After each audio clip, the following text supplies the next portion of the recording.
بڑے بادشاہ کی غلامی۔ ایک وزیر نے اچانک بادشاہ کی وزارت چھوڑ دی اور گھر جا کر اللہ کی عبادت میں مشغول ہو گیا۔ بادشاہ بہت پریشان ہوا اور وزیر کے پاس چلا گیا اور پوچھا کہ میری طرف سے تم پر کوئی زیادتی ہوئی ہو تو بتاؤ،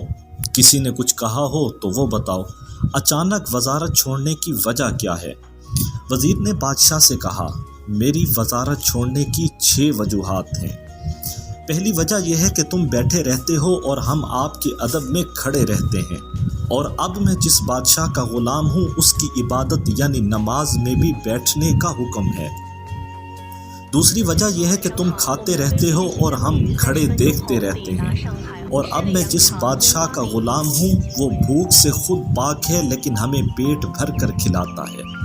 تیسری وجہ یہ ہے کہ تم سوئے رہتے ہو اور ہم جاگتے رہتے ہیں اور تمہاری حفاظت کرتے ہیں۔ اب میں جس بادشاہ کا غلام ہوں وہ نیند سے پاک ہے، وہ جاگتا ہے، میں سوتا ہوں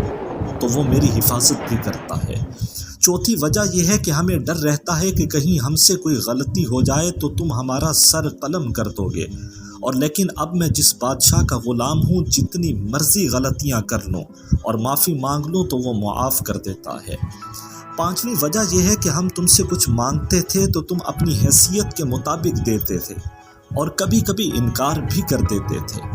اور یاد بھی کراتے تھے کہ تمہیں پہلے میں بہت کچھ دے چکا ہوں، لیکن اب میں جس بادشاہ کا غلام ہوں میں اس سے جو کچھ بھی مانگتا ہوں وہ فوراً عطا کر دیتا ہے، اور کبھی کہتا بھی نہیں کہ پہلے بھی تمہیں بہت عنایت کر چکا ہوں۔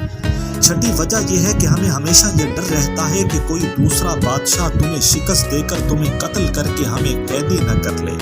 یا ہمیں بھی مار نہ دے، لیکن اب میں جس بادشاہ کا غلام ہوں وہ ایسا بادشاہ ہے کہ کوئی اسے شکست دے ہی نہیں سکتا، بلکہ ساری دنیا میں اسی کی بادشاہی ہے۔ بادشاہ وزیر کا جواب سن کر لاجواب ہو گیا اور کہا، یقیناً تم نے سب سے بڑے بادشاہ کی غلامی اختیار کر لی ہے۔